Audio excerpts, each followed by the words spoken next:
And this is the point where I'm just taking my time, kind of leaning back and looking and then touching a little bit up, and then leaning back and looking and seeing what needs to be addressed. Keeping those shadows nice and grouped for a strong sense of light and shadow, and also for practical reasons. You notice my halftones go very dark. Look under that cheek over there on the left-hand side.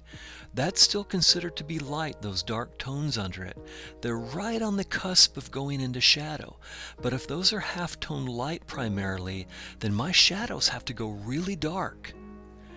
If I start seeing all kinds of light and reflected light in the shadows and start putting all those lights that I might feel like I see in the shadows, guess what? All of a sudden those passages in the shadows will end up being lighter than what I'm saying is in the light. Does that make sense?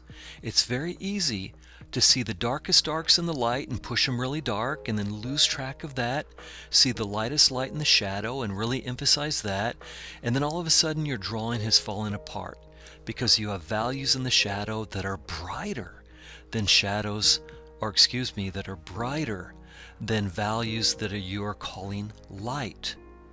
Your value structure has to remain clear and consistent. And that's why my shadows are very dark here, so that I can push my halftone lights quite dark to render the complexities of his form. That form that makes him who he is, that makes him such an interesting character that I've to this model again and again over the years.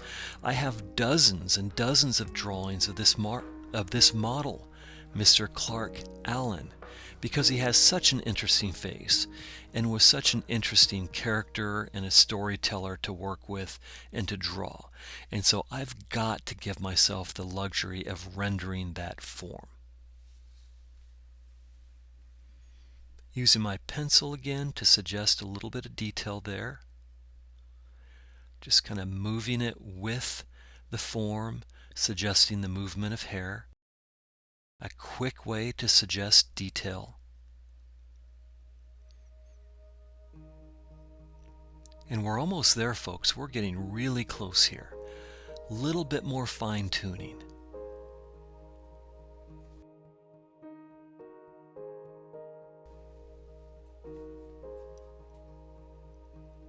And I'm getting kind of a stair-stepping back there.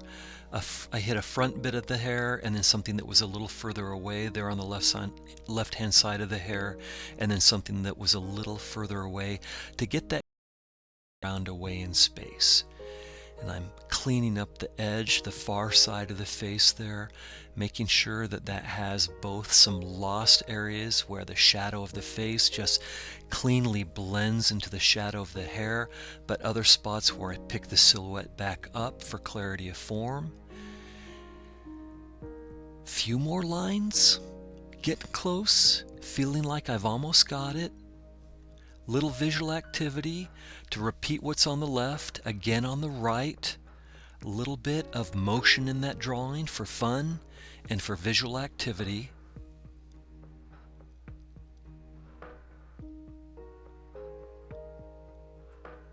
Completing it, connecting it to that background, hitting a few crisp edges, those very last crisp edges to clarify those forms. And I want to wrap up here by doing a tiny bit of detail work in the eyes. If there's anywhere that needs both simplicity and crisp, clean detail work, that balancing act, it's in the eyes. So my last pass here is to crisp up and clean up some of those edges in the eyes. I'm going to hit a little bit in the eyebrow.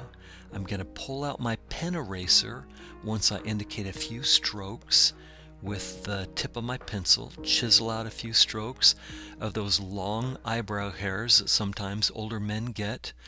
I'm pulling out now a pen eraser with a sharp end, meaning I've cut it flat and flush at the edge, and I'm using the sharp tip of it to suggest some highlights, to suggest a little bit of light hitting those eyebrow hairs, bring a little bit of detail and visual interest in and around those eyes. And I want to take a moment out to throw this image into the mix because, simple statement, I say it over and over, oh my gosh, my friends, and you're going to hear it several more times. Please don't lose track of this simple idea. So let's drop back in. Okay, and we can call it right there. So there's our finish. There's our finished drawing. What I hope is a reasonable balancing act between reality, emphasis, and design. And we can zoom a little closer in and take a closer look at those features, since I've been saying that those are the most important part and that everything else is designed around those features so that they're special and so that the rest of the portrait works cohesively with the face and the likeness there. So I hope you've enjoyed this. I hope you like the drawing.